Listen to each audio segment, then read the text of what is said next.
Hi guys, shoutout nga pala sa bumubuo ng Book of Bad Ideas. Pasensya na kayo sa akin sa nagawa kong copyright sa isa yung video. Kasi ang totoo talaga, hindi ko kasi nakalain talaga na vlog lang yun. Dahil parang napaniwala nyo ako dun sa kwento nyo na kapatid ka ni Alice Go. Oo nga, yun nga lang na-report mo ako kay YouTube. Pero okay lang yun. Sa'yo naman talaga yun. Ayun nga, hinahanap ko nga rin sa video mo yung vlog mo na yun. Kaya lang, hindi ko naman makita. Kanina pa ako hanap ng hanap eh. Hindi ko alam kung nasaan na yung video mo na yun, Lodi. Sabi ko nga hindi ko alam kung dinilit mo ano. Pero ganda sana, nag-viral sa akin eh.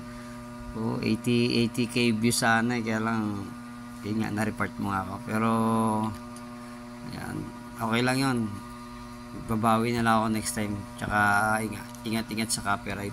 Pasensya na uli. Yan, ninanap ko ako, kanina pa ako naghahanap eh. Sabi ko sa mga yun, bilang ganti na lang sinuscribe na kita, idol nag-follow na ako sa'yo para bilang kahit na paano makaboy-boy mo na ako din sa ginawa ko.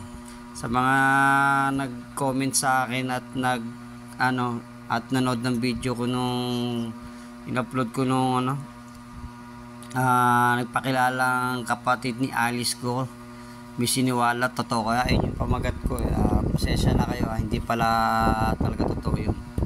Dahil vlog lang pala yun ni Idol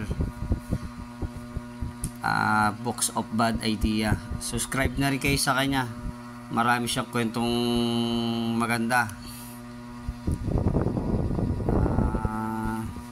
mga kakaiba at mapapaniwala din kayo. Lodi. Ayan, diba? May mga istorya nyo. Ayan pa siya, diba? Ganda pa naman ni Lodi.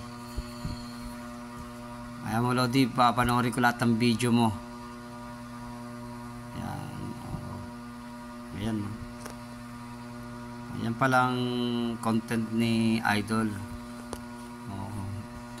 Pero napaniwala mo talaga ako doon ng sobra, Lodi. Kaya pasensya ka na. Huwag ka na magalit at i-vlog ko ulit i-content ko tong YouTube channel mo para kasi mapaliwanag ko rin na hindi ka talaga spy.